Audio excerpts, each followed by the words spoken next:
The परीक्षा academy में आप सभी का स्वागत है। आज का विषय है अपराधों के लिए दोषसिद्धि के संबंध में संरक्षण 20। अपराधों के लिए दोषसिद्धि के संबंध में संरक्षण अनुच्छेद 20।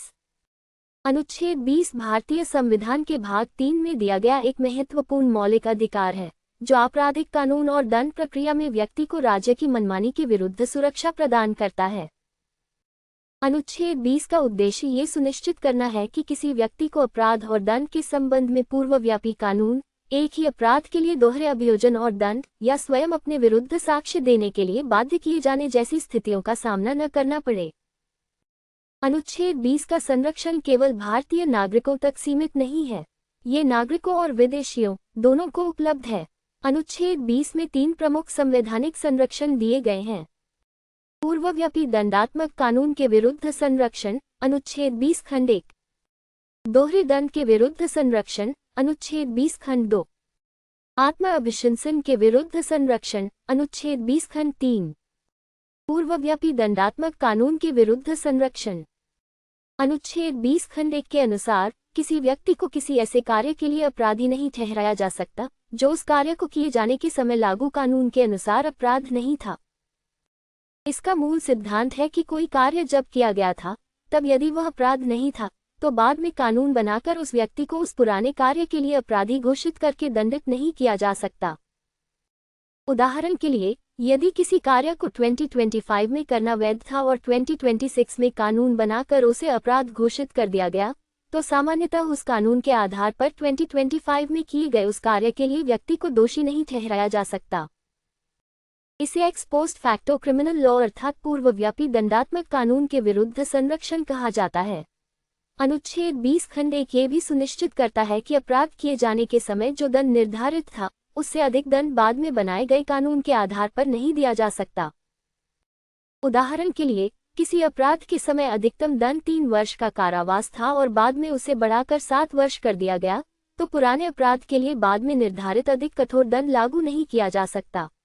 ये संरक्षण मुख्यतः आपराधिक दायित्व और दंड से संबंधित है। अनुच्छेद 20 खंड 1 सामान्यतः नागरिक या सिविल दायित्वों पर उसी प्रकार लागू नहीं होता जिस प्रकार आपराधिक दोषसिद्धि और दंड पर लागू होता है। पूर्वव्यापी आपराधिक कानून पर प्रतिबंध का अर्थ ये भी नहीं है कि प्रत्येक प्रकार का आपराधिक कानून केवल भविष्य के लिए ही लागू किया जा सकता है।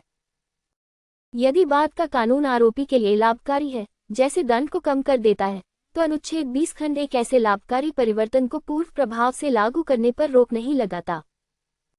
रतनलाल बनाम पंजाब राज्य मामले में सर्वोच्च न्यायालय ने आरोपी के लिए लाभकारी दंडात्मक व्यवस्था को पूर्व प्रभाव से लागू करने के सिद्धांत को स्वीकार किया। अनुच्छेद 20 खंड 1 का संरक्षण दोषसिद्धि और दंड से संबंधित है। केवल आपराधिक प्रक्रिया में किए गए प्रत्येक परिवर्तन को पूर्वव्यापी दंडात्मक कानून नहीं माना जाता। यदि किसी प्रक्रियात्मक कानून में परिवर्तन किया जाता है और उससे किसी ऐसे कार्य को अपराध नहीं बनाया जाता जो पहले अपराध नहीं था, तथा पहले से अधिक दंड नहीं लगाया जाता, तो केवल उसके पूर्वव्यापी प्रयोग से अनुच्छेद 20 खंड 1 का उल्लंघन आवश्यक रूप से नहीं होता। दोहरे दंड के विरुद्ध संरक्षण अनुच्छेद 20 खंड 2 के अनुसार किसी व्यक्ति को एक ही अपराध के लिए एक से अधिक बार अभियोजित और दंडित नहीं किया जा सकता। इस सिद्धांत को डबल जेपडी के विरुद्ध संवैधानिक संरक्षण कहा जाता है। इसका मूल विचार यह है कि राज्य किसी व्यक्ति को उसी अपराध के लिए बार बार आपराधिक अभियोजन और दंड की प्रक्रिया में नहीं डाल सकता जब वह पहले ही उस अपराध के लिए अभियोजित और दंडित हो चुका हो। अनुच्छेद 20 खंड 2 में प्रोसिक्यूटेड एंड पनिश्ड दोनों शर्तें महत्वपूर्ण हैं। केवल पहले किसी जांच या प्रशासनिक कार्यवाही का सामना कर लेना अपने आप में अनुच्छेद 20 खंड 2 का संरक्षण उत्पन्न नहीं करता।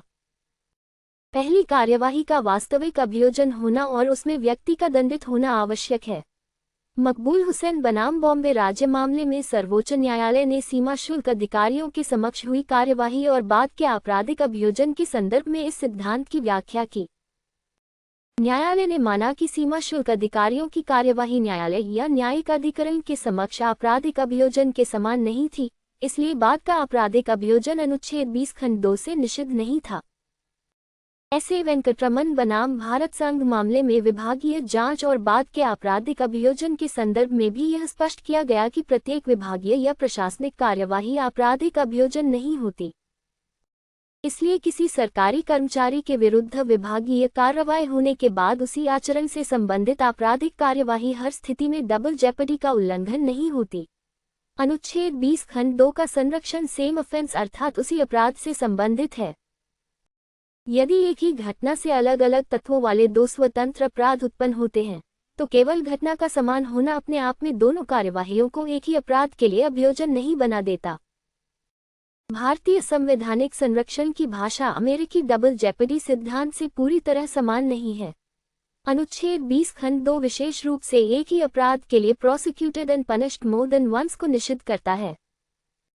दंड प्रक्रिया संबंधी कानून भी पूर्व दोषसिद्धि या दोषमुक्ति के बाद पुनः विचारण के विरुद्ध अतिरिक्त वैधानिक संरक्षण प्रदान कर सकता है, जिसका क्षेत्र अनुच्छेद 20 खंड 2 के संवैधानिक संरक्षण से कुछ व्यापक हो सकता है। आत्म अभिशंसन के विरुद्ध संरक्षण। अनुच्छेद 20 खंड 3 के अनुसार किसी अपराध के आरोपी व्यक्ति को स्वयं अपने विरुद्ध साक्षी बनने के लिए बाध्य नहीं किया जा सकता। इसे राइट अगेंस्ट सेल्फ इंक्रिमिनेशन अर्थात आत्म अभिशंसन के विरुद्ध अधिकार कहा जाता है। इस संरक्षण के लिए व्यक्ति का किसी अपराध का अक्यूज्ड अर्थात आरोपी होना महत्वपूर्ण है। दूसरी आवश्यक शर्त कंपल्शन अर्थात बाध्यता है। तीसरी आवश्यक शर्त यह है कि व्यक्ति को स्वयं अपने विरुद्ध साक्षी बनने के लिए बाध्य किया जा रहा हो। इसका उद्देश्य राज्य को आरोपी से बलपूर्वक ऐसा साक्ष्य प्राप्त करने से रोकना है जो उसके स्वयं के व्यक्तिगत ज्ञान पर आधारित हो और उसके विरुद्ध आपराधिक मामले में प्रयुक्त हो सके। नंदिनी सतपथी बनाम पीएल दानी मामले में सर्वोच्च न्यायालय ने आत्म अभिशंसन के विरुद्ध संरक्षण की व्यापक व्याख्या की। ये संरक्षण केवल न्यायालय में मुकदमे के दौरान दिए जाने वाले बयान तक सीमित नहीं है। परिस्थितियों के अनुसार पुलिस पूछताछ के दौरान भी आरोपी को ऐसे प्रश्नों का उत्तर देने के लिए बाध्य नहीं किया जा सकता जिनसे वह स्वयं को आपराधिक आरोप में फंसा सकता हो। इसका अर्थ यह नहीं है कि आरोपी प्रत्येक प्रश्न का उत्तर देने से पुनर्तः इनकार कर सकता है। संरक्षण उन बाध्यकारी उत्तरों से संबंधित है जिनमें आत्म अभिशंसन की वास्तविक संभावना हो। अनुच्छेद 20 खंड 3 स्वैच्छिक बयान को प्रतिबंधित नहीं करता।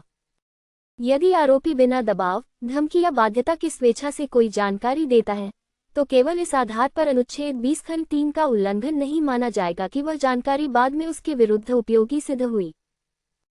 साक्षी बनने और भौतिक साक्ष्य देने में अंतर।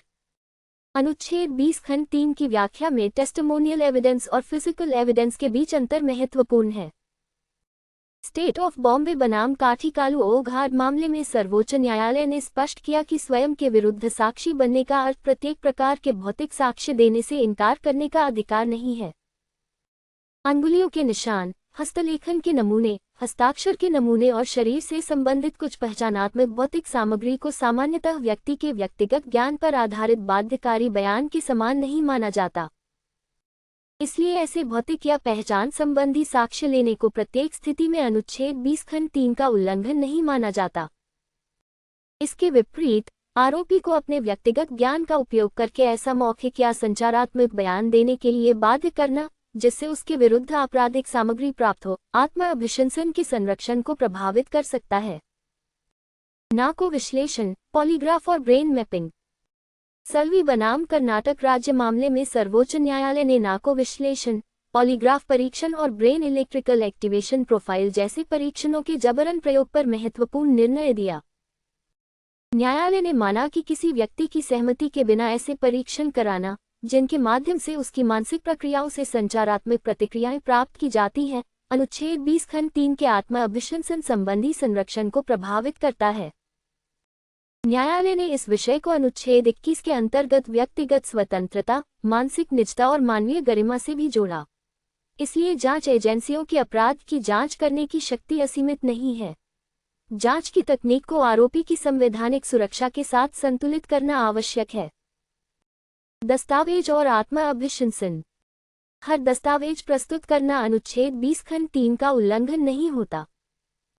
महत्वपूर्ण प्रश्न ये होता है कि आरोपी को अपने व्यक्तिगत ज्ञान और मानसिक प्रक्रिया का उपयोग करके स्वयं अपने विरुद्ध टेस्टिमोनियल मटेरियल तैयार या उपलब्ध कराने के लिए बाध्य किया जा रहा है या केवल स्वतंत्र रूप से विद्यमान सामग्री प्राप्त की जा रही है।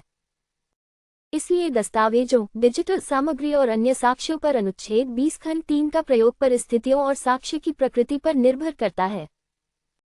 तलाशी और जब्ती। कानून के अनुसार की गई तलाशी और जब्ती को सामान्यतः आरोपी को स्वयं अपने विरुद्ध साक्षी बनने के लिए बाध्य करने के समान नहीं माना जाता। MP शर्मा बनाम सतीश चंद्र मामले में तलाशी और जब्ती को अनुच्छेद 20 खंड 3 के अंतर्गत बाध्यकारी आत्म अभिशंसन से अलग माना गया। हालांकि आधुनिक संवैधानिक व्यवस्था में तलाशी, जब्ती और डिजिटल डेटा से संबंधित सरकारी कार्रवाई को निजता, वैधानिक प्राधिकार और अन्य संवैधानिक मानकों के संदर्भ में भी देखा जा सकता है। अनुच्छेद 20 और राष्ट्रीय आपातकाल। अनुच्छेद 20 को संविधान में विशेष सुरक्षा प्राप्त है।